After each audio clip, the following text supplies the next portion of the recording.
সবকিছুতেই লিমিট রেখে চলতে হবে। আপনার আত্মীয় বা প্রতিবেশী কোনো সমস্যায় পড়লো, সেই সমস্যার সমাধান করার জন্য আপনি ঝাঁপিয়ে পড়লেন। এটা খুব ভালো কাজ, ভালো মানুষ হিসাবে আপনি বিবেচিত হলেন। কিন্তু এক অর্থে সেই আত্মীয় বা প্রতিবেশীকে আপনি পঙ্গু করে দিলেন, তাকে আপনার প্রতি নির্ভরশীল করে দিলেন। উদাহরণ দিচ্ছি, আপনার চাচার কাছে কেউ টাকা পায়, ডেডলাইন পেরিয়ে গেলেও তিনি টাকা পরিশোধ করেননি।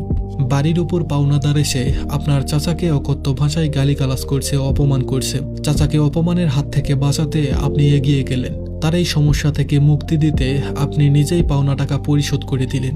আপনি আপনার চাচার কাছে ভালো মানুষ বলে বিবেচিত হলেন, কিন্তু আদতে কি লাভটা হলো? আপনার উচিত হবে পাওনাদারকে বুঝিয়ে কিছুটা সময় বাড়িয়ে নেওয়া, তারপর চাচার সাথে আলাপ করে সমাধানের উপায় বের করা। কিভাবে উপার্জনের রাস্তা বের করা যায়, ঋণ পরিশোধ করা যায়, এই নিয়ে বুদ্ধি পরামর্শ করবেন, তার মতামত নেবেন। যার সমস্যা তারই সমাধান করতে হবে, তাহলে তার অভিজ্ঞতা হবে, সে বাস্তবতা বুঝবে। পুরো সমাধান আপনি করে দিলেন মানে তাকে পঙ্গু করে দিলেন, আপনার প্রতি নির্ভরশীল করে তুললেন, আপনার উপর চাপ বাড়ল। শুধুমাত্র একটাই উদাহরণ দিলাম, প্রতিটা সমস্যার সমাধান তাকেই করতে হবে যে ভুক্তভোগী।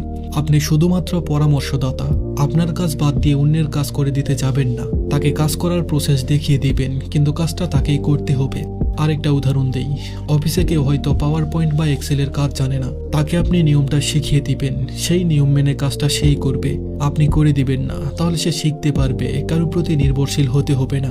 আমরা মানুষের বিপদে পাশে দাঁড়াবো অবশ্যই, তবে তার একটা লিমিট আছে। যার ঘরে আগুন লেগেছে তার অবশ্যই ইচ্ছে থাকতে হবে ঘর থেকে দৌড়ে বের হওয়ার। আপনি জ্বলন্ত ঘরে গিয়ে দেখলেন সে খাটের উপর শুয়ে আছে, বের হওয়ার কোনো ইচ্ছে নেই, তাহলে তাকে আপনার কোলে করে বাইরে বের করার কোনো দরকার নেই। ঠিক অনেকেরই খালসত আছে এমন, সে টাকা ধার করে বিলাসিতা করে বেড়ায়, চকচকে পোশাক কিনে বড়লোকি দেখায়, কিন্তু ঋণ পরিশোধের বিন্দুমাত্র আগ্রহ রাখে না। যার সমস্যা থেকে মুক্তির আগ্রহ নেই, বরং জিইয়ে রাখতে চাই, তাকে যেচে সাহায্য করতে যাবেন না, এতে ভালোর বদলে মন্দ হয়ে যাবে। কথাগুলো একটু ভালোভাবে শুনুন, তারপর বিশ্লেষণ করুন। ধন্যবাদ সবাইকে।